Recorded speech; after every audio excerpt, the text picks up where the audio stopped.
Good evening, everyone. My name is Marianne Peters, and I'm the CEO of the Carter Center. And it's my pleasure to welcome you to tonight's conversation at the Carter Center entitled Seeing a Vibrant Future. Our focus this evening is on trachoma, a leading cause of preventable blindness. But before I introduce our panel, I'd like to thank our co-hosts for tonight's reception.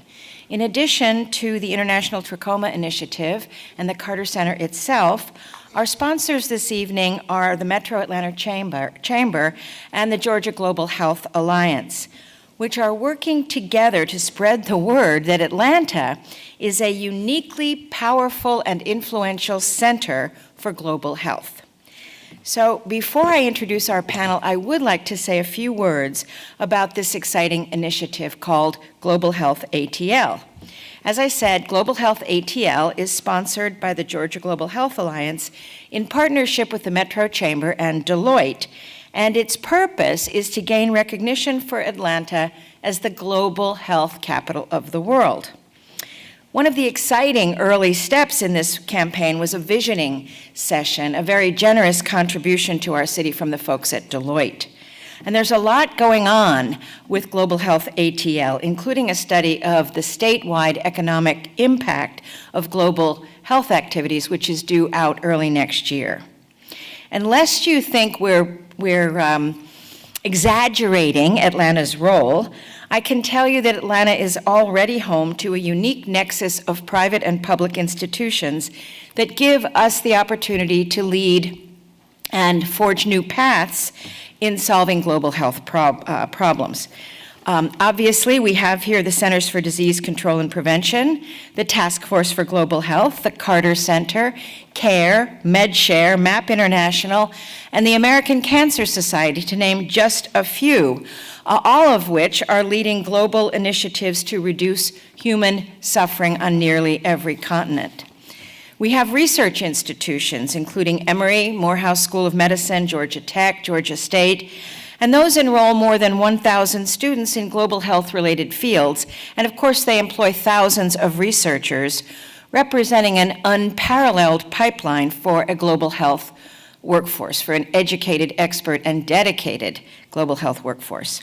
And Atlanta-based companies like Delta, UPS, and Coke, and many others use their influence and capacity to drive global health initiatives. And I'm delighted to tell you that the Carter Center plays a role in Global Health ATL. Emily Staub in our communications office, there she is in the back, is working on the media and marketing aspects of the campaign.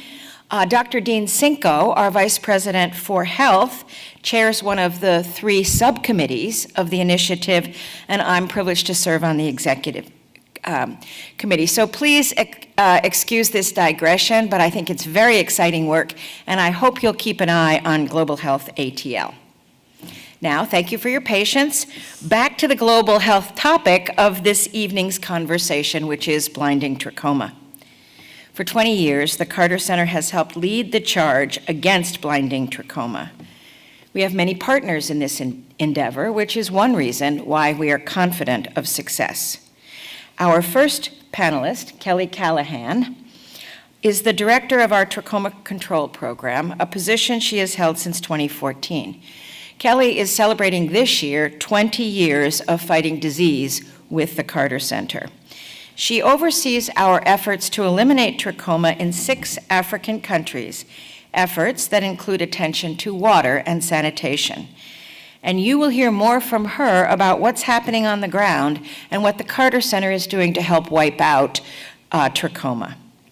Jason Carter on the far end, whom you probably recognize, is chairman of the Carter Center Board of Trustees, and he has observed the Carter Center's field work in numerous countries. Most recently, I think in 2017, Jason led a Board of Trustees visit to the world's most trachoma endemic location, which is Amhara in Ethiopia. Our third panelist is Dr. Paul Emerson, who heads the International Trachoma Initiative, or ITI, located at the Task Force for Global Health next door in Decatur. ITI supports the global elimination effort of trachoma, including by managing Pfizer's donation of the antibiotic Zithromax. And we're proud to claim that Paul was the director of the Carter Center's trachoma program from 2004 until 2014. Another person sitting over there who needs no introduction is Teya Ryan. Teya is a veteran media executive who has headed up 3 CNN networks, won more than 25 Emmy Awards, and is now the CEO of Georgia Public Broadcasting, or GPB, the largest public media group in Atlanta and around Georgia. Teya will moderate the panel. So again, welcome to this conversation about collaborative efforts to wipe out this painful and debilitating disease. And you'll also have the chance to hear more about how Atlanta continues to expand its role as the Center for Global Health Activities and Innovation. Just a housekeeping note, please silence your cell phones, but you don't have to put them away. Feel free to tweet about tonight's conversation using the hashtag #EndTrachoma, all small. If you're joining us online, you can also submit your questions for the panel via Twitter, or if you're here in the audience with us, there are microphones on either side of the room. And with that, thanks again for coming, and I'll turn the panel over to Teya. Thank you. Thank you so much, Ambassador.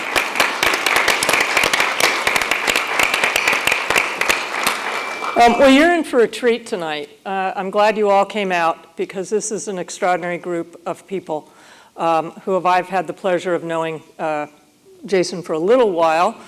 Senator Carter, I must say. You call me Jason is fine. Okay. And they do amazing work, and tonight we're going to hear about that and understand what it means in many ways to be a citizen of Atlanta and how exciting of a time that is right now. So Kelly, I'd really like to start with you and get some understanding for all of us of trachoma. You've told me there's about 197 million people at risk for trachoma. Tell us about what the disease actually is, how it works, and why it's so horrible, really. Thanks, Teya. So trachoma is the leading cause of infectious blindness in the world. It is a bacterial disease. Chlamydia trachomatis is its name, and it is transmitted from person to person. Children between the ages of 1 and 9 have the highest amounts of trachoma in their systems. And these children have, as they are infected over time, they have discharge that comes out of their eyes and their nose. And that discharge is transmitted from person to person. So, and there's 3 ways that it is easily transmitted and moves from person to person. Fingers, we shake hands. I have just touched my eye, and then Jason touches his eye. Fingers, or not. Fingers, flies, and fomites, the 3 Fs. And the particular fly that we're talking about has an interesting name, Muscus sorbens. Paul is an expert in this particular fly. This fly seeks eyes. It seeks the discharge on people's eyes. So that fly will land on Paul's eyes when he has discharge, and then that fly will land on my eye, bringing that chlamydia from the discharge to me. And then fomites, it's a fancy name for tissues, for other things, material, dresses. Women often wear material wrapped around their skirts, and they take that and they wipe their children's face, and then they'll wipe their own face. And that is how trachoma is transmitted. Repeat infections over time, particularly again between the ages of 1 and 9, starts leading to a certain symptom. The inside of the eyelid the follicles start to inflame. And as those follicles inflame and they get bigger and bigger and bigger, they form a scar band. And this usually happens a bit later in life. So repeat infections between the ages of 1 and 9, and around anywhere about between 15 and 25 years old, depending upon how many times you've been infected. And the intensity of the infection, the inside of the eyelid scars, and it starts to turn in. The scarring, everyone's here has had a scar. You've had a cut, and as it scars, it gets tighter and tighter and tighter. The same thing happens on the inside of the eyelid. The inside of the eyelid scars, tightens, and the outside doesn't. Once that starts to happen, the eyelashes turn in, and every time you blink, you have a painful experience of your eyelashes starting to cut your cornea. It's a horrific disease. As you said, Teya, there's more than 190 million children, 190 million people that are currently at risk in 43 countries. So, Jason, the Carter Center serves about 37 million in trying to help them with this right now. Tell us how this began. Why did it become such a major part of what the Carter Center is doing? I know it was very important to President Carter, but why? Well, Lay some groundwork. You know, I think the Carter Center has always been, it has always been based on the idea that we want to do difficult tasks. We want to be there to fill gaps and to do some things that other people are either not doing or aren't doing well. So the way we say that is that we don't duplicate the effective efforts of others. And one of the things that we found very early, and frankly because of this ecosystem in Atlanta that Marianne was talking about, is at one point in the very early days of the Carter Center, Bill Foege and others came to my grandfather and said, listen, there's this set of neglected tropical diseases that nobody is tackling effectively right now. And so that became the charge of the Carter Center. One of the two sort of fundamental things that drives the Carter Center's programs are peace, which is something that has driven my grandfather forever. And then the health side of the Carter Center has really been focused on these type of neglected tropical diseases. And you know, Paul and others who've been here for decades can talk about specifically why trachoma and why it was that this particular disease became one that we could tackle. But as you mentioned, the Carter Center currently works in Amhara, which is the northwestern sort of set or section of Ethiopia, which is the most endemic place in the world. And we decided that if we can demonstrate that we can tackle this disease in Amhara, then we can demonstrate that it can be done throughout the rest of the world. And with partners and you know, Paul building the program and Kelly and Paul working in partnership now, we're on the verge of really doing that. And it's a truly remarkable project. You have information that would surprise people here about the connection in South Georgia with the disease. I think the fundamental fact of how the Carter Center has always operated with respect to any of these diseases, and frankly anything. If you ask Andy Young, who was the ambassador to the United Nations during my grandfather's presidency, what defined my grandfather's sort of role in the world, he calls it the politics of respect. And what I think that means in a global health context is this. Imagine that you walk into a tiny village in eastern Mali or in Amhara, Ethiopia, where people are subsistence farming, where people, you know, there's 600 people in this village. The people make less than $1 a day. Their life expectancy is 40. I've described a place that is, you know, among the poorest in the world. And a lot of people see that and they see, well, this is a place we need to send our pity, or this is a place that needs us. And what my grandfather, I think, sees when he sees that is, oh, that's a place like the one I grew up in. And I know that the people in that community can change the world, that the people in that community can take charge of this group, and what is it that we can do to help those people get what they need and the tools that they need to change those communities. And I think that's why these efforts have been so effective, whether it's guinea worm eradication and literally in every village in Nigeria and throughout the rest of Africa, or this trachoma program. And you know, Paul can tell you and Kelly can tell you who it is that is actually carrying out the strategy, et cetera. And it is coalesced and it depends upon the folks here in Atlanta. But the people who are actually tackling the disease on a daily basis are the ones who live in these little towns, just like Plains, Georgia. So, Paul, you told me that this disease seeks out the poorest of the poor. Yeah. And yet, it's not a new disease, which is extraordinary, particularly because we'll talk later about how close we might be to pushing it back significantly. But you told me some fascinating stories about its history. Yeah, this group of diseases are called the neglected tropical diseases, but you can equally characterize them as ancient diseases of neglected people. And these are diseases that used to be widespread. Plains, Georgia, the major ophthalmology hospitals in Europe, in Paris and London, started because of the need to treat trachoma. And in that case, the soldiers were fighting in the Napoleonic campaigns in Egypt. They all got infected. After the war, they came home, and it spread like wildfire through the slums of Europe. Now, it disappeared from there with increase in sanitation, increase in access to water, decrease in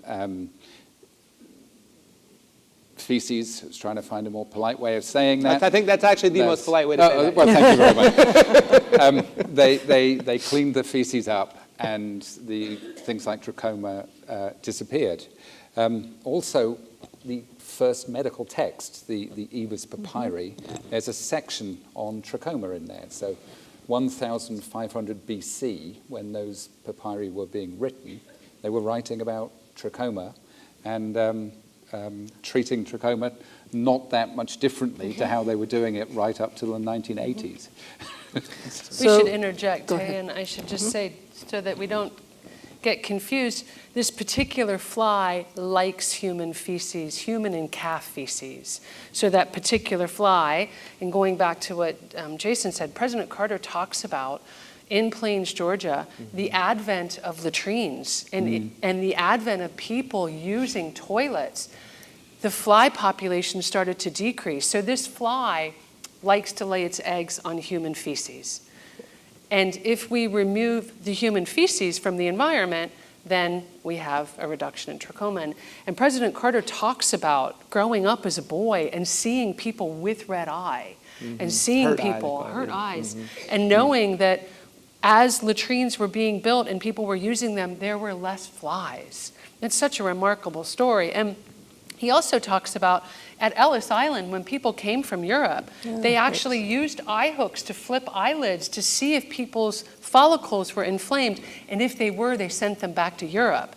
Because we were doing a remarkable job in the United States with plumbing, with indoor toilets, with reducing the fly population. And the most interesting thing about that story to me is that what it means is that as we are treating trachoma, and with the SAFE strategy that I'm sure that we'll talk about in a minute, it's not just about providing medicine. It is about changing the way that people wash their hands. It's about changing the way that people, build latrines and segregate that aspect, or the feces, as now we're talking about it, from the rest of their lives in effective ways. I mean, and so you're not just talking about treating a disease. You're talking about changing the way that people interact with their environment in a really fundamental way, which is, again, more evidence that it's going to require not just folks coming in and telling people what to do, but true partners on the ground in communities that are there to help folks understand and see and really begin to change these communities, and frankly, as fundamental a ways as there are, right? I mean,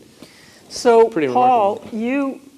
The International Trachoma Initiative exists to manage Zithromax and the distribution of Zithromax. You will find it extraordinary. The story Paul will tell you about the value of this Zithromax, the antibiotic. Why don't you give us some background, how this started? We're sort of getting into the phase of we know what the problem is. And now let's talk, what is so exciting is that these three people can talk about the solutions, which is so rare to take on something so large and actually have a solution. So Paul, talk about the advent of the Zithromax as really the first front line for the solution. So it's actually a very interesting story in public health, where the Edna McConnell Clark Foundation was supporting a series of research projects to look at control of trachoma. And one of the things they did was discover that a single oral dose of azithromycin, which is the Zithromax, that pink pill, the Z-Pack, the pediatrician's friend here, a single oral dose was as good at curing trachoma as a 6-week course of topical tetracycline eye ointment. Now, what does that mean?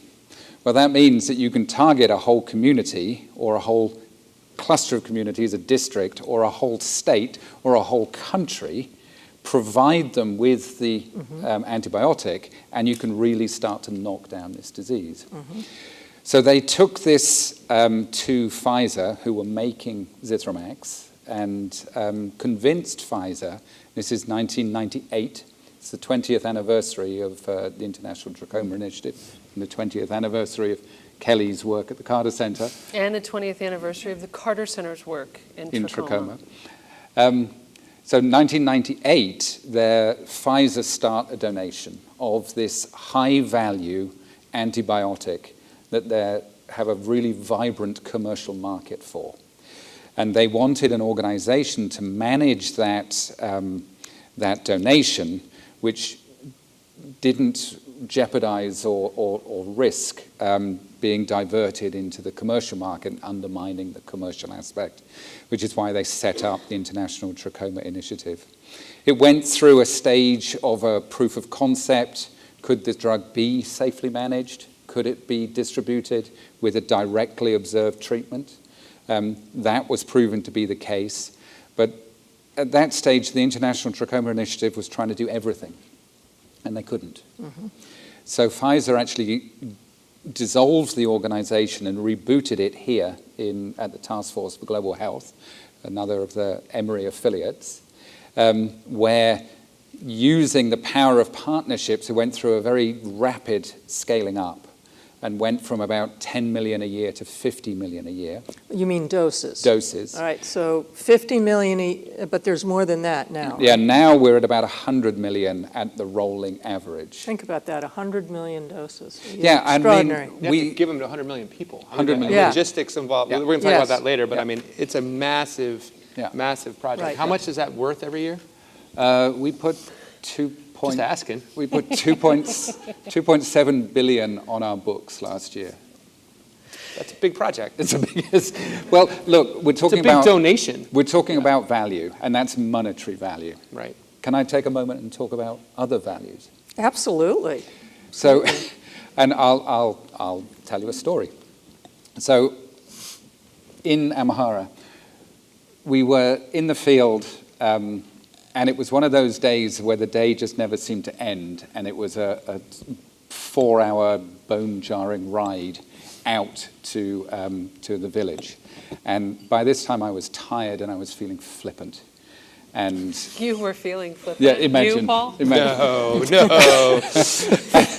And the distribution was going on, and I asked a man, I said, listen, it's just 4 tablets for you and your family, 4 tablets each. Why bother? Why not go and farm? And he took me by the wrist, and in Africa, when people grab you by the wrist, it means you're not going to run away because I've got to tell you something now. And he started to lecture me, finger wagging the whole lot. And he said, no, listen, you don't understand. We live in a faraway place, and we are forgotten.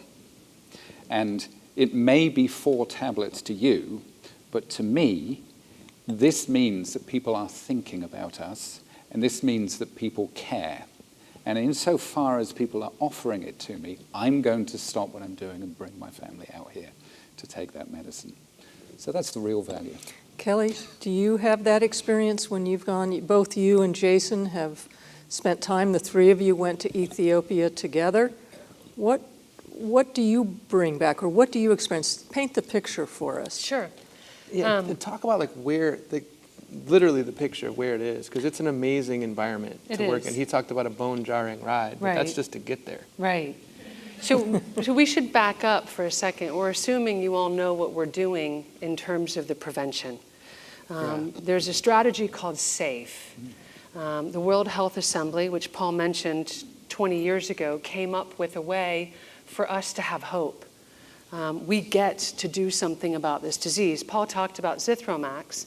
So it stands for surgery, antibiotics, facial cleanliness, and environmental improvement. So what we try and do is we try and help people learn how to change their behavior. Wash your face, get rid of the discharge, don't pass it from person to person. Build latrines, use them, cover them, don't let the flies breed. Take your dose of Zithromax so you keep the infection at bay. You keep it down. You get to the end game, you get surgery, and we'll talk about that in a moment. And the reason why I bring that up, and I bring it up backwards, is when we were there, we were in Ethiopia. So the Amhara region is the second highest mountain in Africa. Kilimanjaro is the first. There's 20 million people that live in this area. There are more roads in Georgia, more paved roads in the state of Georgia than in the entire region of Amhara.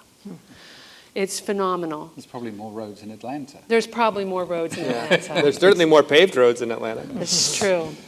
So what we're talking about is 20 million people, but they're not living together in vast, it's a vast area, but they're living together in a very packed way. Small villages, in small places, subsistence farmers. These people are farmers. Jason was talking about earlier how he saw a man carrying one of the big backhoes on his back. They're using oxen still. Or they're dragging it themselves. It's farming that they were doing 10,000 years ago. And so you'll see all this tiered farming everywhere. You'll see big, huge rock gardens filled with everything that they use to survive. They're not selling these goods, they're using these goods to survive. And what you find in each of these small communities, if you will, that maybe 20 or 30 of these communities group together for one community's public health center. So we don't have a lot of access to resources. You'll find that most people wear one solid color of clothes, green, keeps things from not getting too messy. Children probably only have one, maybe two outfits. If they go to school, they might have something that they get to wear to school. Also green. Also green. But things are very survival of the fittest. Things are very basic. The entire region of Ethiopia, only 64% of the region has access to a latrine. Let that sink in. But that's up. That's up from where we started. 15 years ago, you could find a whole community without a single toilet. Without a single toilet. Yeah. Water, there are clinics, there are areas where women deliver babies and they don't have access to water, safe water.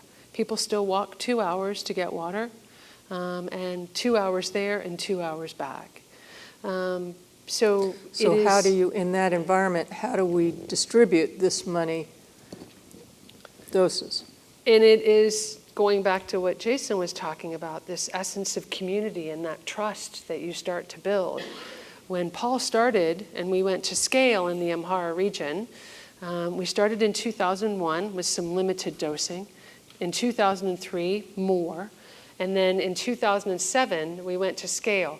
That meant that every single volunteer that we could possibly get to get excited about the prospect of helping themselves. Every single one of them was brought into the program. 38,000 people helped distribute drugs in Amhara. It is just phenomenal in terms of its scope and its scale. I mean, it's an army. I mean, that is a healthcare army that has been raised to do this. And the thing that's amazing to me about it is the environment that we just described, or that Kelly just described. They're giving. Correct me if this is my attempt at epidemiology. If what the problem is constant reinfection, right? So if you think about my child's elementary school classroom, if 50% of the kids have this, then if you treat 2 kids, it's not going to matter because you have the constant reinfection. But if you treat the whole class all at the same time, you're going to really knock it down. So the goal of the mass drug administration is that you give it to the community all at once. And if you give it to the community all at once, you can treat X number of people in a week, then you can really knock down the constant reinfection aspect of it. And so how many people did we treat in that week, or the 2 weeks, I guess, on the eastern and western Amhara? 18 million altogether in both sides 2 when weeks. you were there. 10 million people. Yeah. So 10 million people, In 1 week. it is ludicrous to think that in that environment, you can raise an army of volunteers to go out and provide the appropriate, to your point, observable dose that is appropriately sized, by the way, to the size of the human, and do that reliably, repeatably, 10 million times in a week. It is just a mind-boggling display of partnership, organization, effort, and all this. And frankly, you have to build that over a long period of time. And the respect. Yeah, I'm sorry. Well, Jason, we all get fired up over here. I'm sorry. We need them to be fired up, don't we? Yeah. Well, we and want them to be fired up. But One thing that gets me fired up, that got me fired up, is I met a baby named Zithromax. Really? Really? People feel good after they take this hit of Zithromax. I mean, you feel good. Yeah. So it makes perfect sense. I was a little shocked when I met little Zithromax, but... Was it Paul's? I mean here.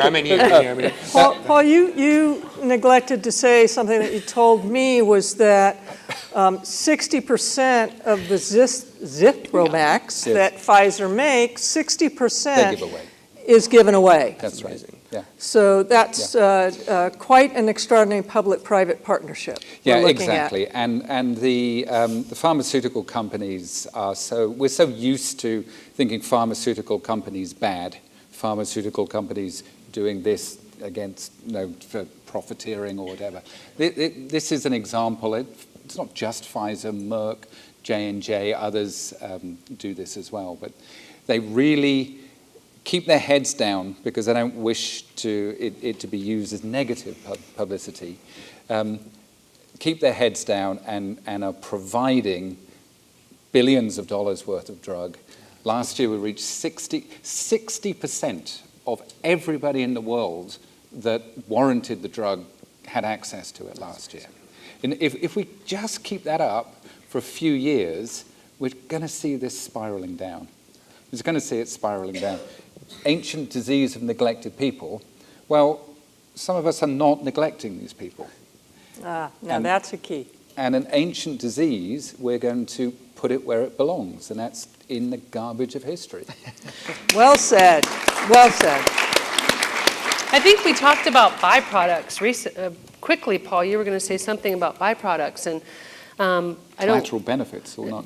Benefits both, byproducts and both, and I just wanted to, Zithromax has its own amazing byproduct, which we'll talk about in a moment, but also the revolution that we've seen in latrine building in Amhara in Ethiopia. That's awesome. It has been awesome. We went from maybe 5% of the entire population having access to a latrine to over 60% of the entire population. And that's not just, as Jason talked about earlier, this isn't just access to latrines. This is access to human rights. This is women and girls being able to use... Can you talk about why that is so important? Because you have told us that women are twice as likely to be blinded by this disease. 4 times. 4 times. Oh, I thought it was twice. I'm glad you corrected me. But there's a reason why the latrines are particularly important to women. You told me about not being able to be seen in public. Right. So in most countries in sub-Saharan Africa, men, it's patriarchal societies, and the latrines are built for men to use. Women are not given latrines in the past. And in Amhara especially, women in Ethiopia, latrines are used by men, built by men, used by men, and women are only allowed to urinate and defecate at night because they're using the open to do that. So they're having to hide themselves or hold themselves all day long, and then only able to do that at night, and that leaves them susceptible to quite a few other problems. So as the latrine, and President Carter likes to call himself the president of latrine building, like he's known for his latrine building, and I think he loves that. No, he is as proud of that as anything else. Yeah. Nobel Peace Prize, however many millions of latrines. 3.2 million latrines. Right. And so we led a charge for people to build latrines. and to use materials that are local materials. This isn't concrete and rebarb and things of that nature. These are sticks, wood, mud, hay. And to properly build a latrine that can be covered and enclosed in a small fence made out of the same materials, and that women and girls could use these during the day. And one of my favorite stories, and we capture this and we laugh about this a lot, we were driving down the road with our country representative, a man by the name of Dr. Callahan. We were literally driving down the road, and we had a film crew with us, which was not planned. And I said, hey, what's going on? And Callahan said, I don't know, let's stop and ask. They were building a community latrine. So from one community to another community where the market was, because people were walking, they learned the value, they knew the value. They built a latrine for people walking on the road to use, so that they wouldn't urinate or defecate in their community. So we stopped, and I was able to meet some of the people there, and I was able to go in and inspect the latrine. As a matter of fact, I was so excited about it because of how lovely the latrine was. It is a gorgeous latrine. I believe you. I believe you. Listen, you're a connoisseur. Latrines get me going. And was this mere tourism? Or It was mere tourism. And whilst there and seeing that latrine and talking with someone, I met a woman who had had TT surgery. So the S component, TT. Surgery. Oh, trichiasis. Trichiasis. She had trichiasis. We call that TT, when the eyelid starts to turn in, and then we can perform a very simple procedure. I met a woman that had that surgery in both eyes at that moment, at that time. And she praised every God she could praise. I knew from Allah all the way to every God that she praised, thanking us for helping her not lose her sight. It was such a beautiful moment of all of those things coming together. And latrines do get me excited, but it's the benefit of what we've been doing. And there's a word for that, development. Absolutely. Jason, you, in Ethiopia, you saw the operations. And am I right that there's been 700,000 at least? Is that right? Yes, 786,273. 786,273. Not to be exact. There's probably been one today. You know, but you made a point earlier about how this isn't doctors from here going over there and performing these operations, but it is the people there who are taking responsibility for their own communities. Yeah, and I think, you know, to Paul's point, these surgeries are one of the aspects of this. All of this, hopefully, is going to be able to be phased down to such a remarkable degree. But there have been, to Kelly's point, 786,273 surgeries as of yesterday, presumably. I mean, I assume it's at least a day old. So they occur in a health center, and so we've sort of talked about the sanitation piece, the washing of hands and faces. We've talked about the antibiotics. We've talked about the environmental aspect. But this surgery aspect, it is simple. And the people who perform it are Ethiopian. And one of the things that was the most remarkable to me, and this is almost embarrassing for me, I've been the chairman of the Carter Center board for several years. I've been on the board. I've been doing Carter Center work for more than 20 years.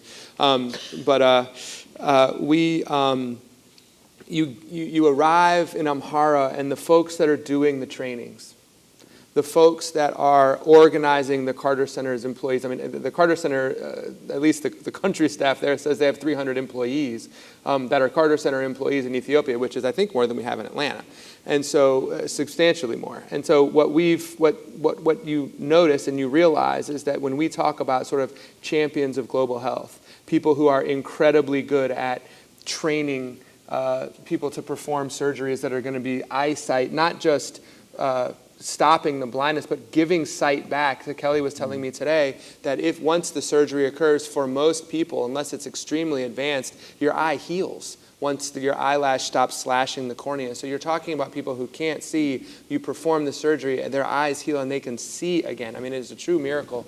But the people who are doing that are Ethiopian. And you know, Zerahun and the team of folks in Amhara, we watched them give a demonstration of their training process for how it is that they train these clinicians and nurses to perform the surgeries. And it's truly remarkable. I mean, I certainly couldn't do it, which I proved by passing out having watched 2 of the surgeries, but that's neither here nor there. Twice. Jason passed out twice. That's why I'm a lawyer. That's why I'm a lawyer. That's why I'm a lawyer. It's. I'm so glad you outed I told you I yourself. was going to fess up to it. There's a good picture of me observing the surgery, but there's no pictures of me from right afterwards. In any event, His wife has plenty. Kate, those are the only pictures. Kate took the whole trip. But the point is there's 786,000 people who went to somewhere in their community and participated in this center. And we should talk about the ancillary benefits. We should talk about what the end is going to look like. But one of those ancillary benefits is the first time you try to convince a group of people that it's a good idea to go to a health center and have surgery on your eyelids, it's difficult. You know, folks, you're not necessarily going to get that many people.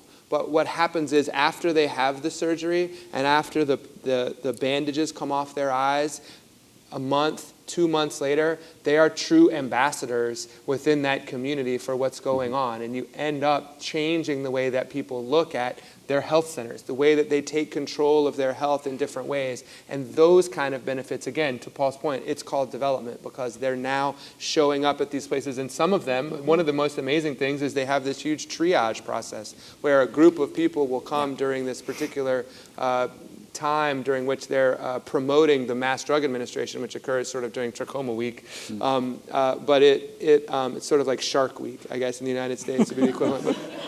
But they have these massive public displays, and so folks will show up, and some of them will have and be candidates for surgery, but some of them will have a variety of other issues that they need to deal with, and they'll be referred within that health center to the appropriate place. I mean, and that aspect of bringing people into this health system that, again, is an Ethiopian health system, it's truly remarkable. And can I just jump in on that? Absolutely. Because it's really noteworthy how the uptake of surgery has increased over the years.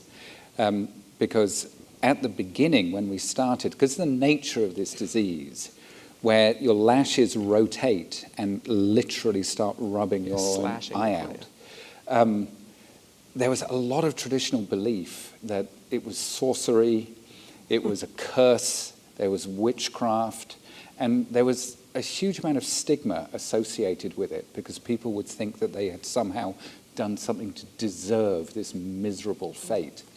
And they say in Africa that a blind person is a mouth without hands. And it's just somebody to feed who can't work. And the environment that Kelly described, where you're scratching your living out of the ground, when times are hard, you know who gets neglected. Right. And the people who are already stigmatized, they already are in constant agony, they're the ones that then get neglected when food is scarce. So then they get malnourished, immunosuppression because of their depression. It's a death sentence. And we should not fail to mention that the mental health challenges associated. So 2.9 million people are currently at risk of going blind. The mental health association, their depressive state, and that one person going blind affects at least 6 family members. So think about that. Multiply that out in terms of what we're trying to do. We can't diminish the mental health stigma associated, the challenges associated with not being able to take care of yourself in an environment that demands that you have to take care of yourself. Can we talk about how it's going to be gone now? Not yet. Okay, all right. Okay.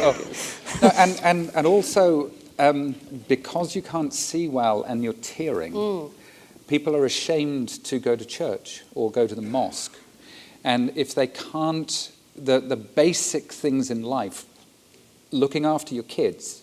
You can't cook over an open fire because the smoke is unbearably painful. You can't farm in those dusty conditions in the bright sunlight. You can't even do your religious observance. It's just crushing. So, Kelly, we've seen now, we know what the problems are. It weakens all social systems, basically, this one thing, and these people are afflicted by many things. So we sit here comfortably in Atlanta, and we think, oh, that's a problem over there.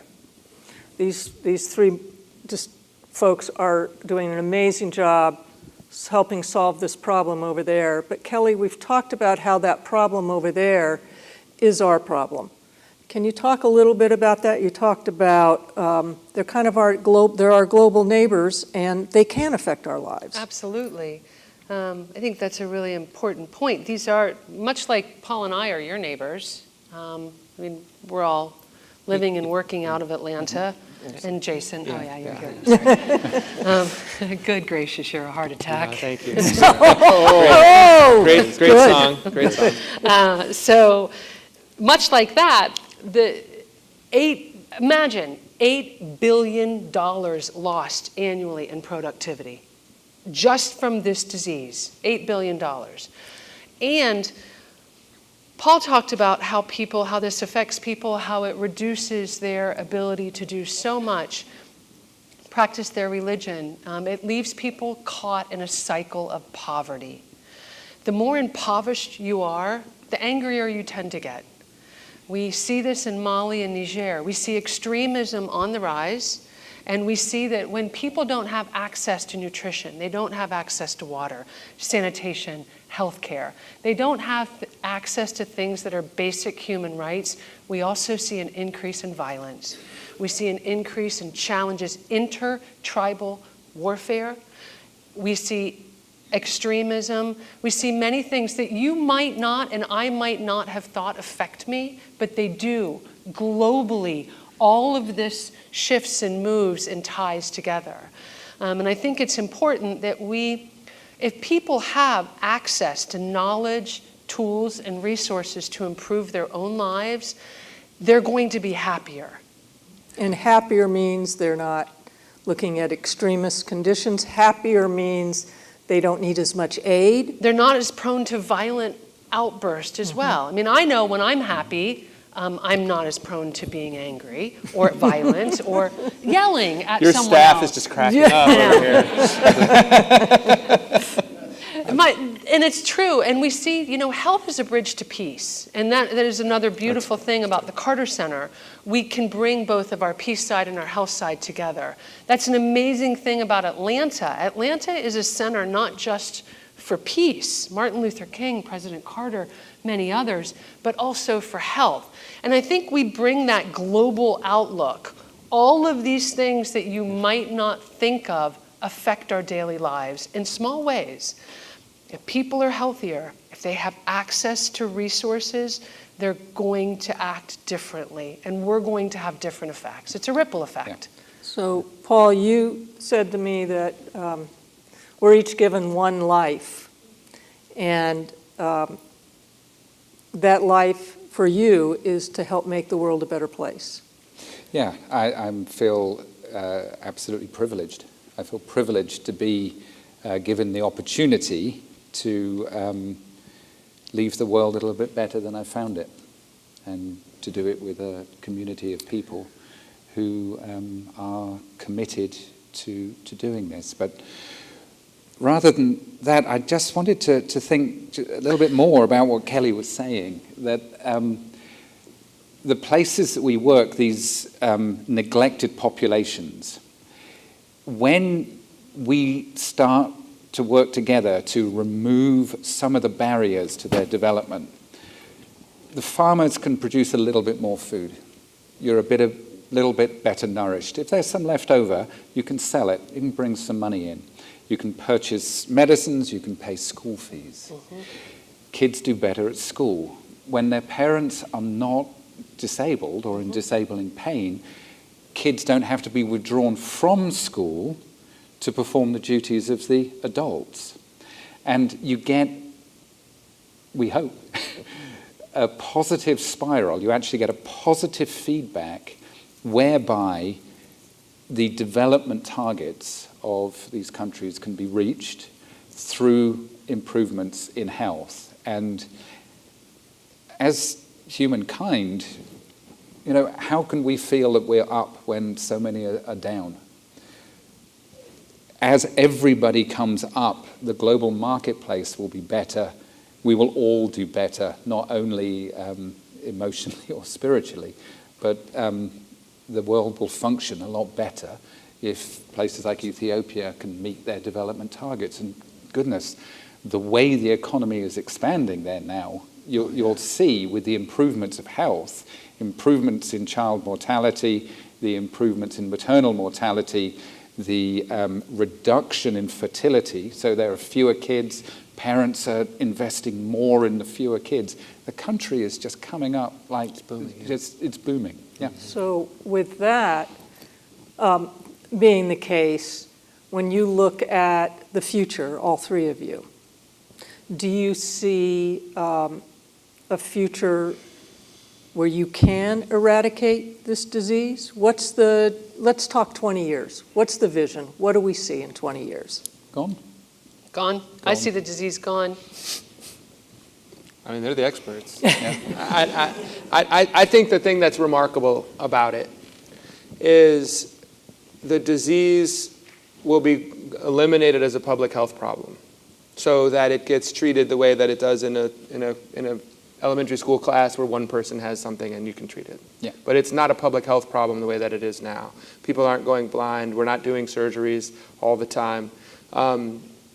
And what's truly remarkable about that, to me, is that what's left behind in these communities that no longer have this disease is an army of public health volunteers who participated in an international public health campaign. Communities of people who have a different level of trust. To Paul's point, I mean, you know, the work that these folks have done to build trust, not just of outsiders or the ability of Western pharmaceuticals or any of that. It's their trust in the fact that there is this health system that they can take advantage of to improve their lives. I mean, when you leave that behind, then you're talking about true transformation, in addition to the environmental changes, the habit changes, and all the other things that go along with the success of the strategy. So to me, you know, these villages look more and more and more like plains in 1925 than they do like anything else. And then you're talking about who comes out of those villages. Yeah.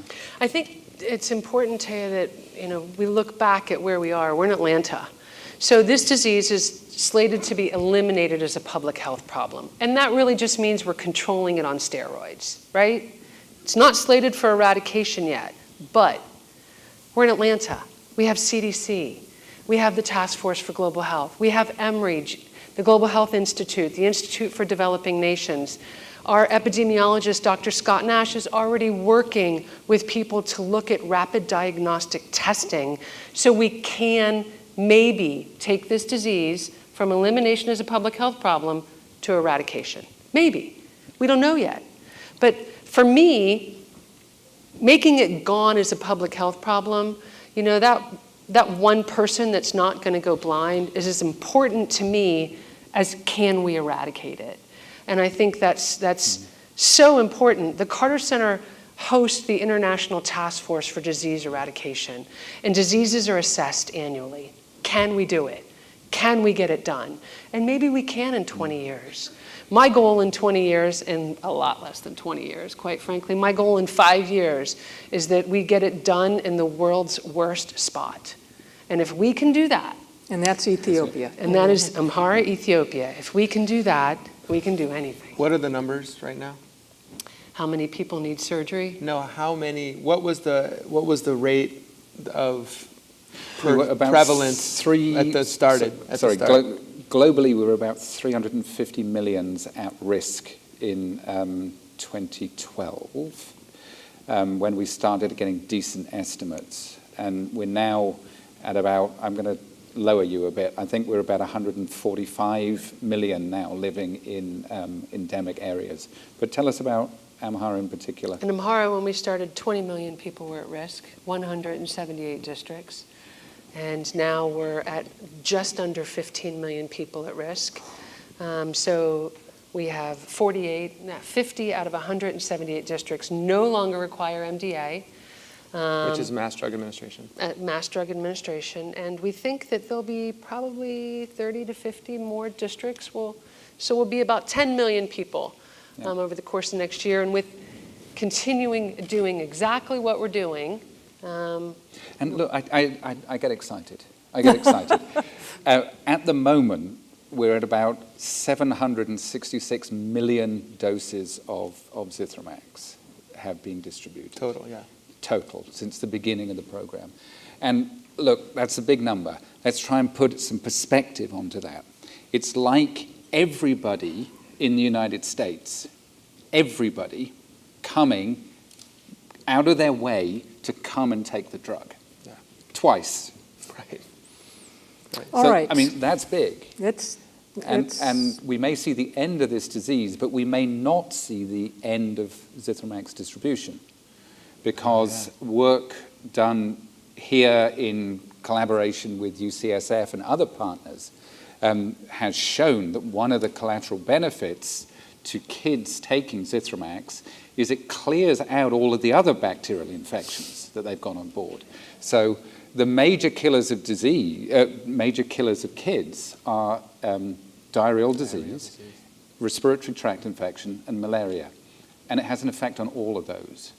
So using Zithromax, it's about a 15% reduction in child mortality. It's just across the board. Across the board. That's amazing. So children under the age of 5, 1 in 5 might not die if given a dose of Zithromax. That's right. Yeah. So how do you not do it? I mean, sorry, it's... you don't, clearly. Yeah, clearly we're going to keep doing With this kind of passion, you don't not do it. And Teya, I should say, in Amhara and many other places, this is a progressive disease. So what we're going to see is people taking Zithromax over time, they're not going to progress into needing surgery. That's right. So we're getting ahead of the surgeries. In Amhara alone, we're almost done. And you have generations. Correct. Meaning if the child doesn't get it, they certainly are not going, they're going to be educated in a way not to have their children We get practice, we pass on good practices to our children. forever, yeah. you don't So we're get that. teaching them good practices in a different way now. So we're getting ahead of it in a way that I don't think 20 years ago, when we started working in this, when the World Health Assembly passed the resolution, I don't think we thought we would see this so quickly. No, not fast. But doesn't that give you hope? Isn't that an amazing place to be? We hear so much that where there's not hope, these three people have given us hope. So it's a metaphor for so much of that can be done in the world. I think it's a good place to stop and see if anyone has questions. Please don't be shy. If you want to ask questions, yes, come on up to the mic.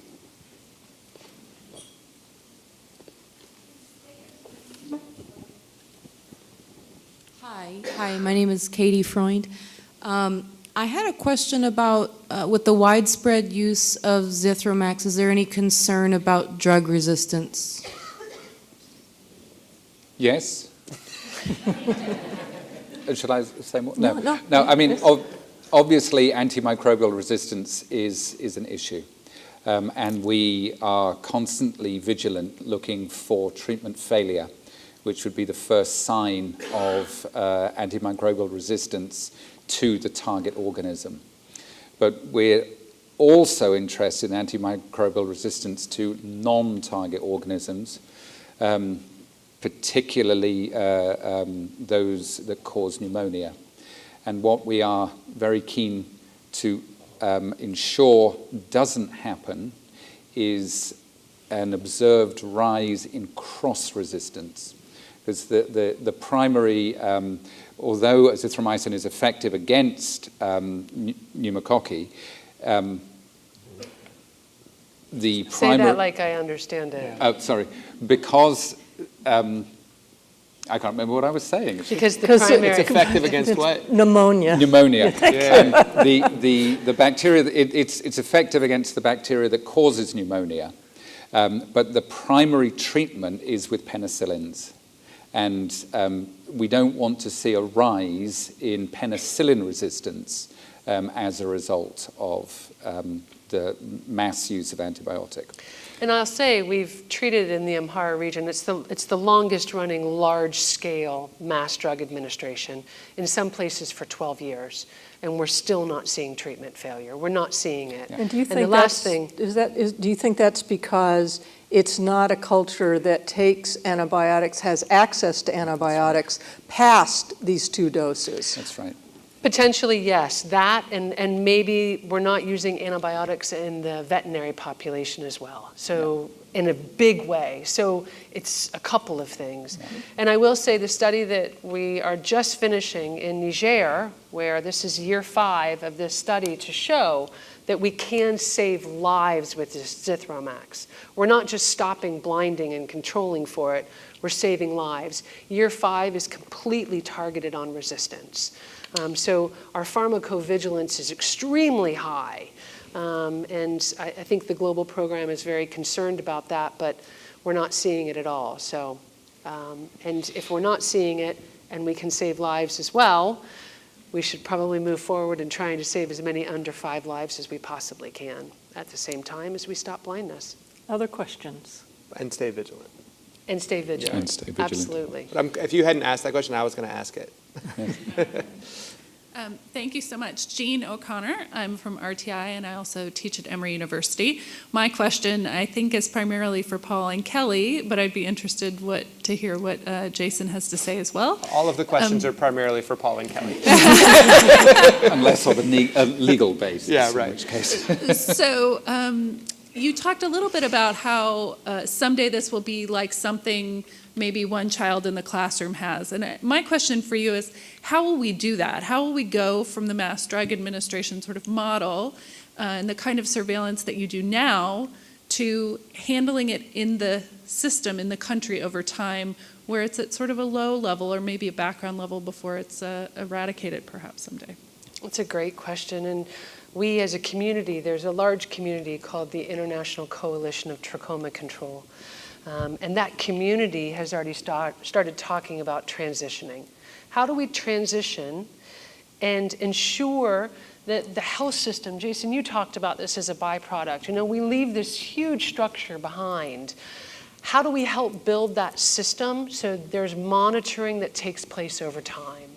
And that these districts, that's our level of measurement, these districts monitor themselves. So there's a self-monitoring mechanism. And how do we transition all these activities and build that structure? So we don't just say we're finished, we've done our job, and leave. That's really important to us as a community, that we're helping to ensure that happens. I think we also need to, Paul likes to say, we're building this ship as we sail it. Because we don't know all the science behind this disease yet. We don't know if it's going to come back. So what we have to look at is working with CDC and RTI and JSI and our other partners, and those acronyms are just other organizations that we work with, to look at, are there certain communities that we need to monitor over time for a long period just to make sure it doesn't come back? Do we use the expertise at CDC well? Do we use the expertise at the Task Force for Global Health so that we ensure that we're monitoring this and building systems at the same time? And Paul, you mentioned something earlier, and this is somewhat related. There's also, if we just stop the mass drug administration, not only are there perhaps negative health consequences, but that folks feel invested in this process, right? I mean, are there places where they've stopped entirely, or Yes, yes. And what's the reaction of the population then? Well, it's a very interesting question. It's an interesting question because the people have become invested in the program. They are making. We're talking about smart people. We're talking about smart people who are poor. They're making intelligent decisions for the best interests of their families on a day-to-day basis. And they're often rather more important than the decisions we make. Because if you don't fill the granary, you're going to have an empty belly before the next harvest. So these are, it's really critical that people make good decisions. So they'll watch other people take Zithromax or participate in programs first. And then when they have if the early adopters do well, then they'll come along and join it too. And then after several years, they become vested because they take the medicine, they feel better. And there really needs to be, and we haven't as a community been as good as we could be in ensuring that the people know that there's going to be no drug next year because they don't need it anymore. Does it frighten them if you don't come back in that way? One of the things that we've heard before when we get a complaint is they start tying it to politics.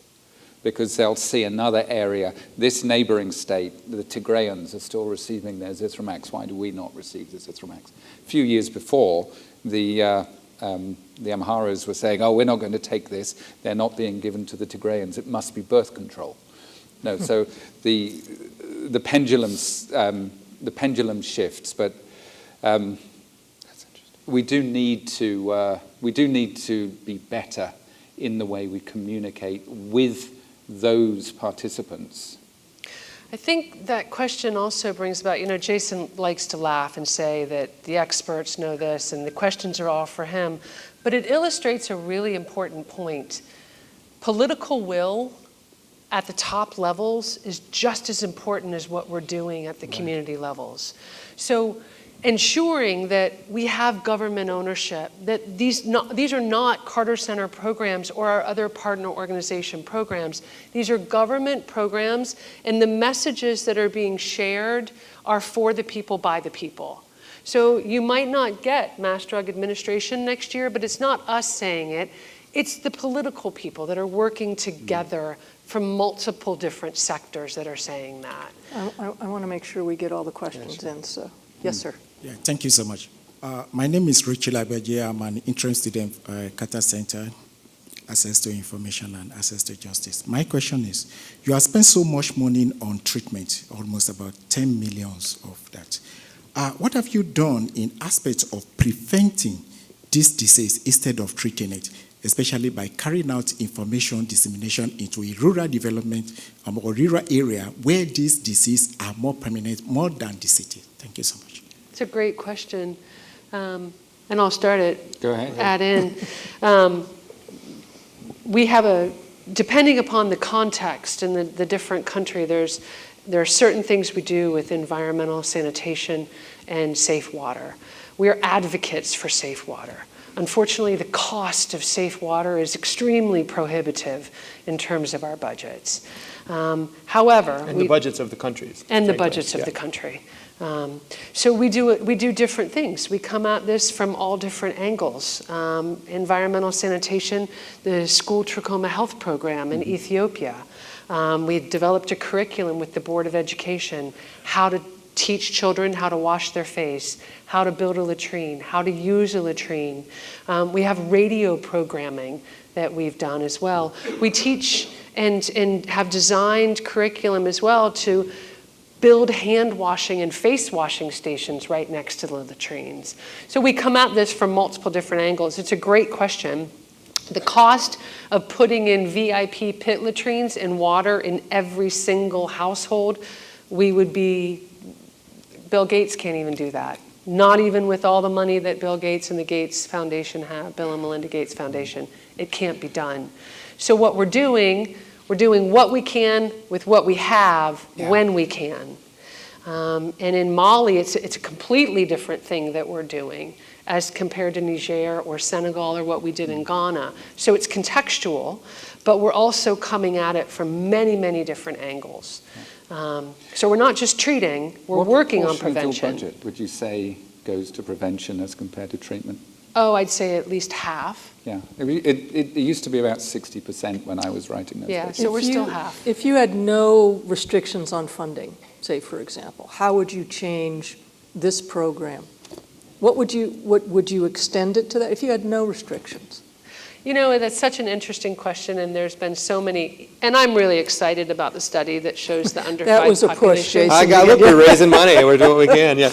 I'm really excited about the under 5 population and the treatment, and again, we're doing what we can with what we have, but more importantly to that question, if everyone had access to safe water and everyone had a place to go to the bathroom, this world would be a totally different place.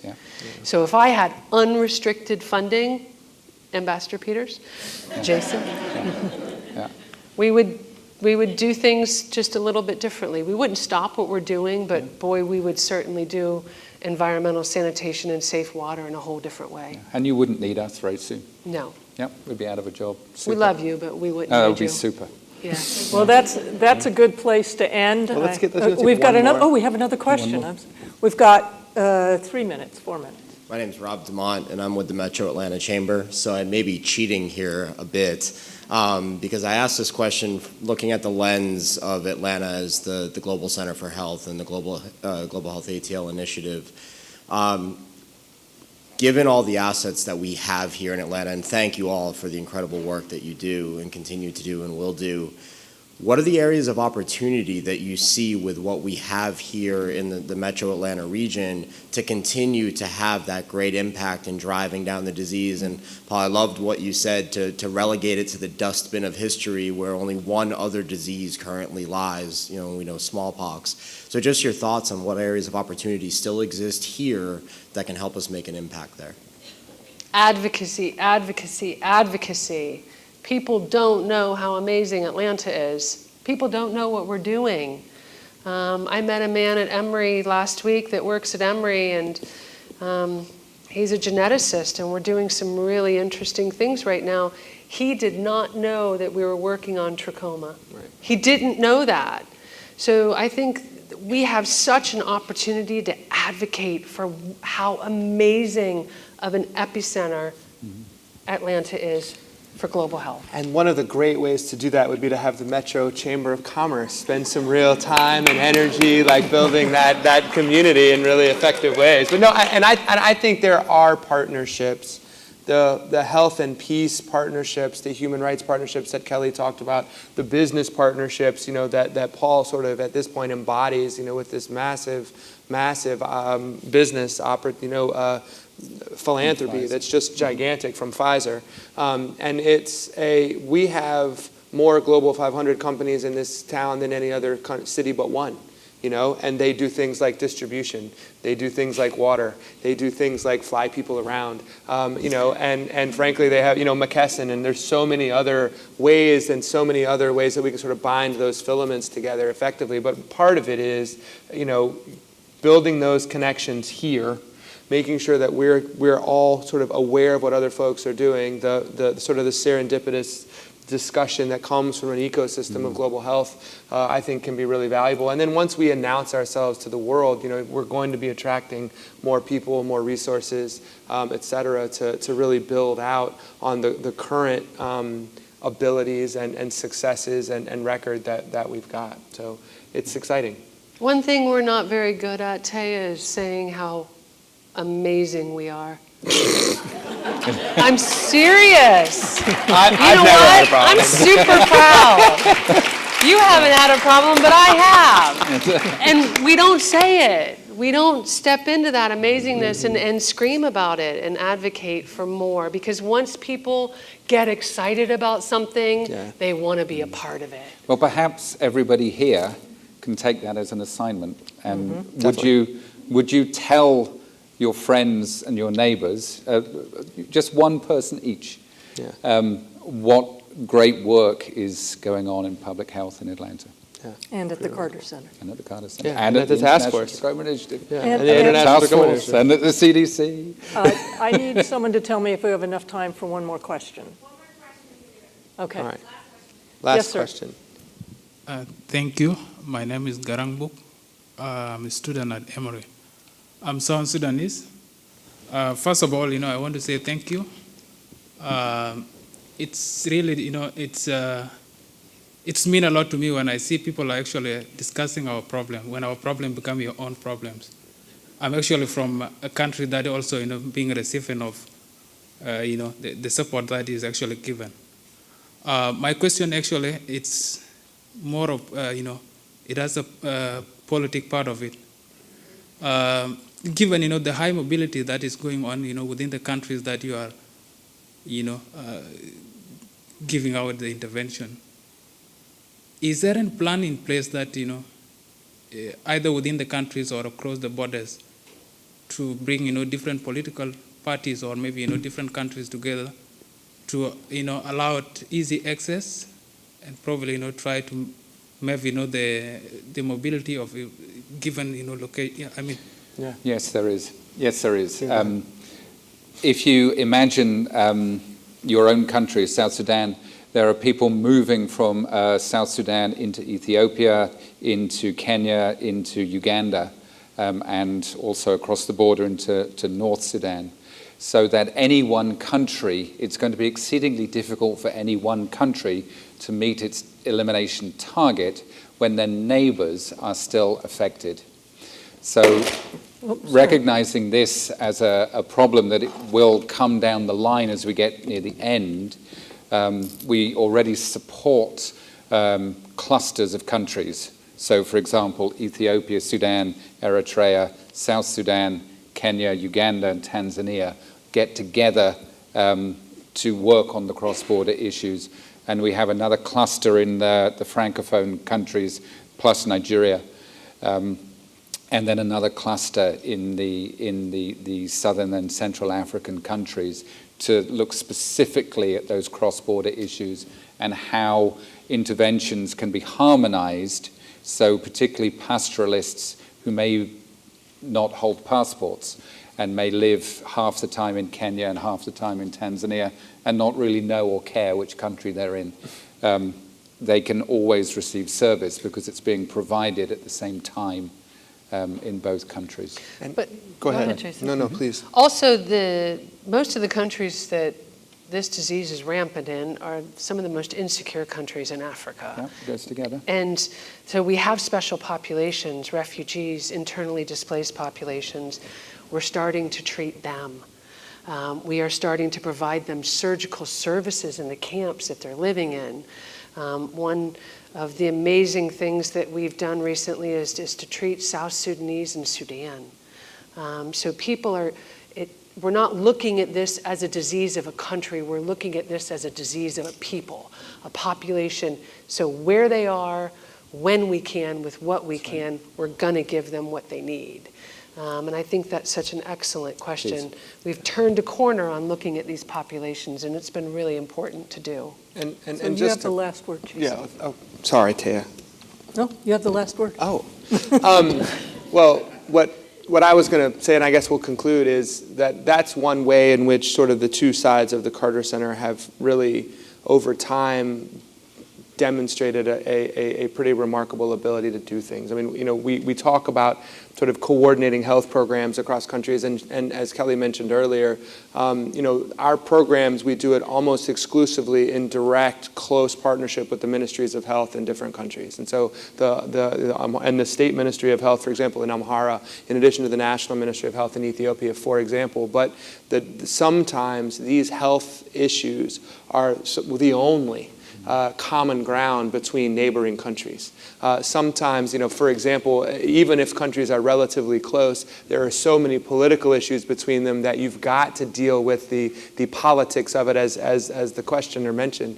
This may be a politics question, right? And we know that from an epidemiology standpoint, from a health standpoint, we have to treat it as a population and not as a disease of a country. But the issues that go into that are remarkable. And I'll just name one quick thing that is not related to trachoma, but the Carter Center has a program on the island of Hispaniola, which is shared by the Dominican Republic and Haiti. And the malaria control program and the other things that are going on there, it's become a truly unprecedented international cooperation. Another area is on the border between Venezuela and Brazil. They're dealing with the elimination of river blindness from the Americas. It requires true international cooperation. And so the ability to sort of manage the politics of that through this effort that everyone can get around, it's another way that sort of that health brings peace in many contexts. Health So, is a bridge to peace. It's important. And I am going to beg for the last word. No, just take it. All right, then And you I'm get the going to last take word. on Dr. Emerson's challenge. Each of your seats has a card on it and an envelope. It depicts a picture of a painting of a healthy eye, and it overlays eye shapes of many African countries where we work. Take that card and send it to somebody. Address it to somebody that doesn't know what we're doing, somebody that might not live in Atlanta, but address it to someone and pick up a couple on the seats that were empty tonight and send it to someone and say, you don't have to say it was amazing. I'll just keep saying it was an amazing night, but send it to someone and let them know what you learned, something you learned tonight. You can use that as a tool for advocacy, and I challenge each of you to do that. And if you need a stamp, Jason will provide one. That's fair.